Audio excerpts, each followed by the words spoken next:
Everyone, my name's Andrew Berg, and I'd like to talk to you a little bit tonight about relationships and abuse.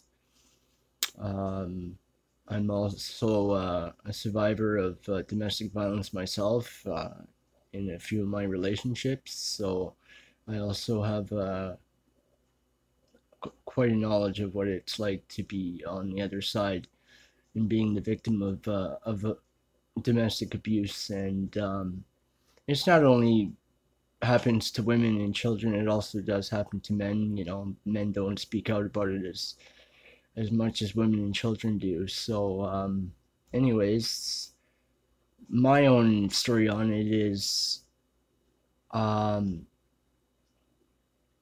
it's it's something that you never think it's ever gonna happen to you, and that you know this person that you love, and or you think you know them, and they would never hurt you or do anything like that to betray you.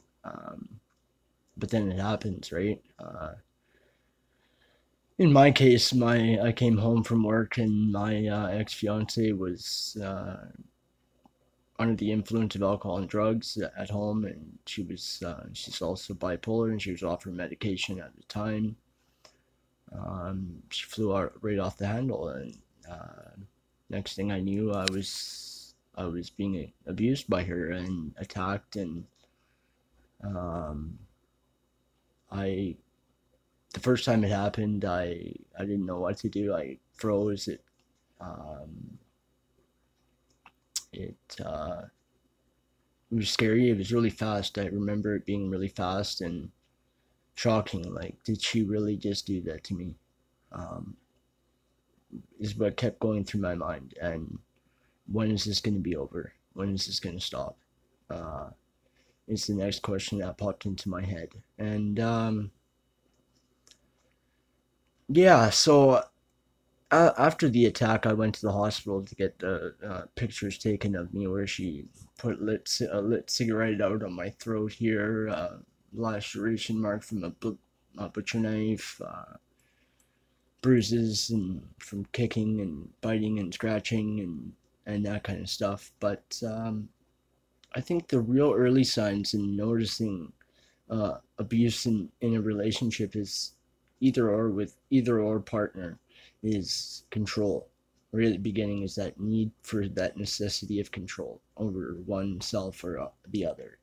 And, in any relationship, it's 50-50. It's not 25-30, 35-40. It's not like that. And if it's like that, then maybe you should leave your relationship, because you're not going to ever be happy if it's like that. And, you know, in a relationship is supposed to be, supporting each other, loving each other, being there for each other no matter what, thick sickness and through health, through thick and thin. And I understand all that, but I understand there's arguments and stuff like that too that arise in relationships, and those have to be worked out as well. But to raise your hand to someone, to lay your hands on someone, to me is outrageous. It's you shouldn't have to do that. It's so yeah. The necessity for control is one thing. What they're like when they're angry, when they turn in. What do they become when they're angry? Like, do they lash out? Do they call names? Do they belittle or harass you, or and stuff like that? It's and a lot of with abusers become a lot. It comes with a lot of narcissistic tendencies as well, and personalities and disorders and stuff like that, and it can be pretty intense. It turned out the woman I was dating uh, was a sociopath. And it's not easy for me to say that, but I'm lucky to say that I got out alive, and I've been free from her for quite some time. And it took a long time to break myself free from that relationship, because I kept running back and forth, and so did she. And I forgave her and come back home, and we'll figure this out. We'll fix this. We'll deal with it. We'll go for counseling. We'll get help. We'll try it.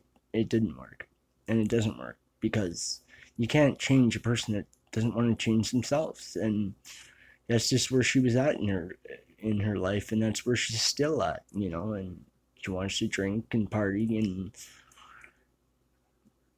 she doesn't want to settle down and have a good life and have a family, and I mean, she'll say that's what she wants, but of course actions speak louder than words, right? And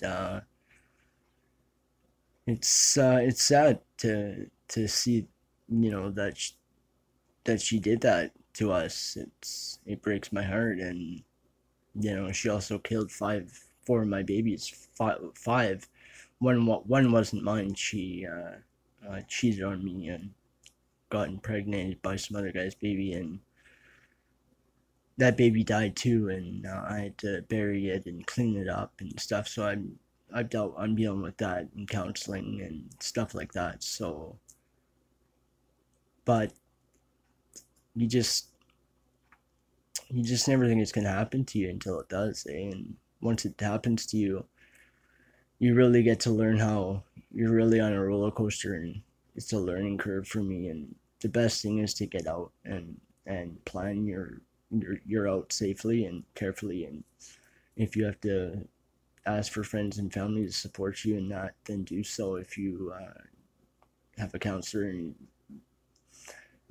you know, you're being abused, you know, reach out to your therapist and say, you know, I'm not safe, I'm being abused,